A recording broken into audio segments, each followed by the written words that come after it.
Hello mga Lods, magandang hapon sa inyong lahat.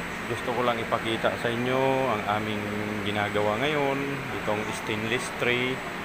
Ito ay in-order na naman ng aming customer para sa kanilang produkto. Yan, yan kasi gagawa yan ng mga stainless tray. Pero yan, lalagyan pa yan ng screen. Para yan strainer, mga Lods yan. Yan yung hindi pa tapos kaya inumpisan pala ito mga Lods. Ito Lods ang ito naman ang side view niya. Yan. Yan na Lods, yung niyan. Tapos ito yung front view. Yon, mga Lods. Yan lang muna ang inumpisan pa lang to mga Lods.